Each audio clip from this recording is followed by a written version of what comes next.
C'est une réforme historique pour un service public qui a besoin d'avoir les moyens de ses ambitions. En arrivant au pouvoir en 2007, le président voulait mettre fin à la tyrannie de l'audience, préjudiciable à la qualité des programmes. Controversée, la loi réformant l'audiovisuel public a été mise en application dès janvier 2009. Comment s'est-elle principalement appliquée dans les faits? La publicité sur France Télévisions a été supprimée en soirée et le sera totalement en 2014. Le chef de l'État nomme désormais les présidents de l'audiovisuel public. Autrefois appelée redevance, la contribution à l'audiovisuel public est passée de 116 à 123 €.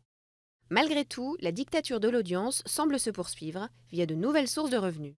Parrainage de programmes courts, placement de produits dans les films et fictions, la logique de rentabilité est toujours présente, plus stimulée que jamais par le boom des nouveaux médias, dont les réseaux sociaux.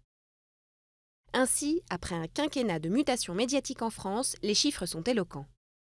Nous sommes passés de 28 millions d'internautes en 2007 à 42,3, soit 5% du total mondial. Une évolution qui reflète celle de la planète. Aujourd'hui, elle compte 2 milliards d'internautes et plus de 800 millions de personnes actives sur Facebook, dont près de 23 millions et demi de Français. En revanche, la France ne compte que 2,4 millions d'utilisateurs de Twitter sur les 210 millions dans le monde, se classant ainsi au 17e rang mondial. Constitués de flux ininterrompus de témoignages et informations en temps réel, Facebook et Twitter, dont les versions françaises n'existaient pas en 2007, ont bouleversé les médias. Cela n'a pas été sans conséquence sur le marché de la presse traditionnelle.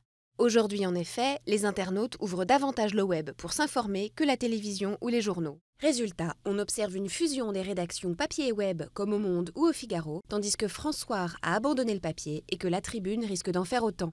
La presse hexagonale traverse une zone de turbulence. On le voit, le rapport du public à l'information a changé. Et ces nouvelles données planétaires, conjuguées au phénomène Wikileaks et au triomphe de l'iPad, ont radicalement redéfini les règles du journalisme.